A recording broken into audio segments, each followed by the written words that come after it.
Bon allez, arnaque aux options binaires et stratégie pour les retraits, partie 6.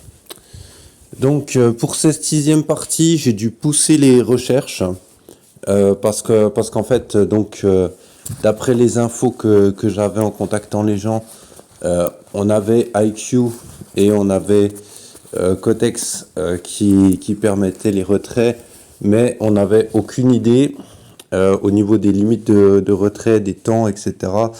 Dans des cas vraiment spéciaux de ce que ça pouvait donner. Parce que moi j'avais eu des cas sur IQ par exemple pour 5000 où j'avais galéré à les retirer, qu'il y avait vraiment une négociation de ouf et tout. Et par rapport à Pocket, tout ça, essayer de comprendre ce qui se passe.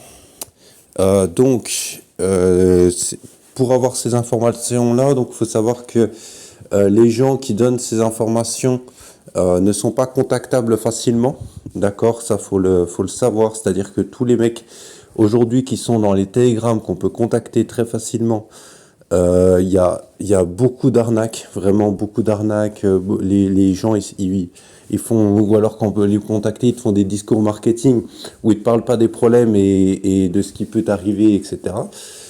Donc, d'après ce que j'ai pu voir, qui est réel, hein, où les gens ils parlent franchement, c'était sur des chaînes YouTube du coup. On n'a pas pu les contacter facilement, discuter avec eux, etc.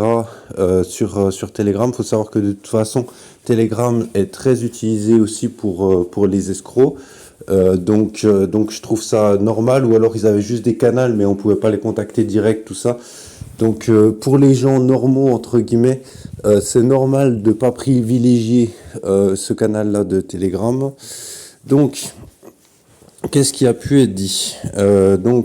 On était sur des retraits. Alors, concernant Pocket, le mec qui a réussi à retirer, lui, il disait jusqu'à 7 jours ouvrables.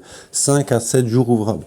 Donc, jour ouvrable, ça veut dire que si tu prends 7 jours ouvrables, faut attendre jusqu'à 10 jours. Ça veut dire que le mec, quand il fait ses demandes de retrait, il les a pas avant 10 jours après. Donc ça veut dire que clairement, il disait le plus tôt qu'il a pour ses retraits, il les demande le mardi et il les reçoit le vendredi.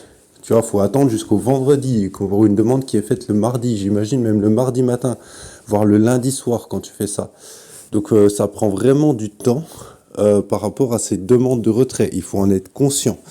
Alors d'autres personnes qui disent, donc tous ils sont d'accord pour dire, les gens sérieux, qu'il faut starter les comptes avec le minimum au départ, par exemple même des 10 balles, d'accord, ou alors qu'il faut faire ça, que tu poses un capital donc le plus petit possible pour réussir à atteindre tes objectifs, et qu'avec ça tu vas trader safe.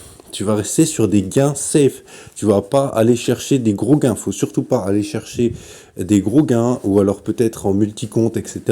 Mais faut pas aller chercher des gros gains comme j'ai fait, des 1600 $, etc. Faut pas faire ça. Et que faut retirer des 50, des 100. Il disait des maximum 200 à la fois. Pour pas être détecté comme quelqu'un qui gagne beaucoup. Donc en fait, si on gagne même beaucoup dans le compte, je pense qu'on peut être détecté. Et si on gagne beaucoup également quand on commence à retirer beaucoup, je pense qu'on peut être détecté aussi. De toute façon, moi sur Pocket, on m'avait dit, donc déjà à l'époque, on m'avait dit c'était 500 max à la fois. Et même sur ce 500, ça a tout bloqué, alors que le 49, sur le 200 que j'avais demandé, il est arrivé facilement, alors que le 49 avait bloqué. Donc il faut vraiment rester sur des des petits bénéfices, jouer safe, petits bénéfices. Donc safe, ça permet à la fois de gagner en sécurité dans le compte. Petit bénéfice, par contre, qui permet de vraiment la jouer safe. Donc c'est comme ça apparemment qu'on y arrive, avec des petits retraits. Moi, vu que mon 200 avait bloqué, tout ça, et que l'erreur que j'avais fait du coup, c'est que j'avais voulu monter le compte. Euh, Vraiment, quand on veut monter le compte, etc., comme ça, on peut se faire capter par les robots. Donc, je pense qu'il faut pas chercher à monter les comptes, même si on en a les capacités. Il faut pas demander des retraits trop gros. Et il vaut mieux privilégier peut-être de faire plein de comptes avec, je sais pas, des 10, 20, 50 balles dedans, plutôt que de faire sur un seul. Enfin, voilà, il faut vraiment, de toute façon, il faut tester. Je pense qu'on testera des choses, mais d'après ce que j'ai compris, c'est comme ça que ça fonctionne.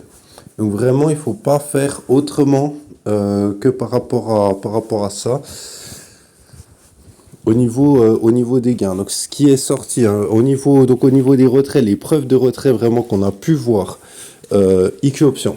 IQ Option, on a vraiment pu voir des vraies preuves de retrait qui étaient facilement montrables comparées sur YouTube, comparées aux autres. Euh, voilà. Par rapport à l'autre aussi, Cotex là, et éventuellement. Alors j'ai pas encore eu d'autres informations concernant d'autres brokers.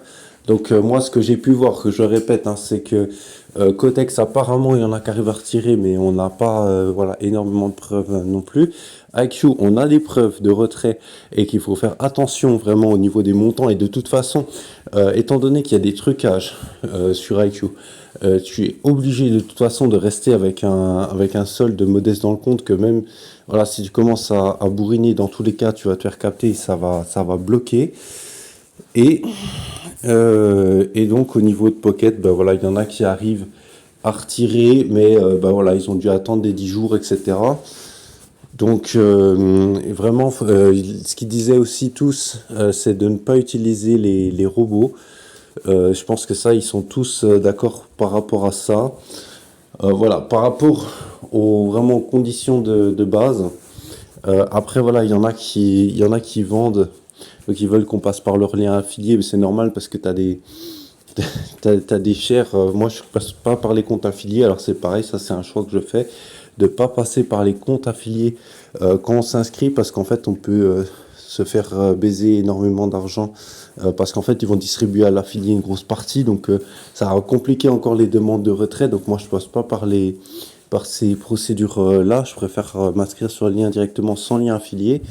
Euh, et ensuite, au niveau des robots, etc., il y a vraiment, ils disent qu'il faut faire attention par rapport à ça, qu'ils peuvent détecter également et bloquer un compte du fait qu'il est utilisé par des robots. Voilà, donc les premières choses qu'on peut avoir là-dessus, donc comme j'ai dit, on risque du coup, là, y a pas 40 000, y a pas 40 000 façons. C'est que soit la première, c'est d'utiliser par exemple un Pocket, et de rester vraiment très très modeste. Sur la façon dont on fait travailler le compte et de la façon dont on retire, en faisant attention de ne pas se planter. Euh, soit la deuxième façon, ça serait carrément de migrer sur des brokers internationaux, avec des choses non francophones, par exemple au niveau d'IQ, Cotex, tout ça. Et d'autres, hein, il y en a d'autres aussi qu'on n'a pas parlé, qui peuvent voilà, être intéressants aussi par rapport à tout ça. Donc après, voilà, vraiment, comme je le dis et je le répète, donc là, on est vraiment sur des petites stratégies qui permettent de faire des petits gains. Donc, il faut vraiment être conscient que voilà, on va pas utiliser du binaire pour aller chercher vraiment des 1000 et des 100. Quand on va s'adresser, quand on va aller voilà, vouloir poser plus d'argent, on va pas forcément se tourner vers ce genre de choses. C'est vraiment voilà, des solutions risquées qui permettent de faire du bénéfice avec un petit capital. Mais vraiment, voilà, faut rester modeste là-dessus, que c'est pas un truc de ouf, quoi.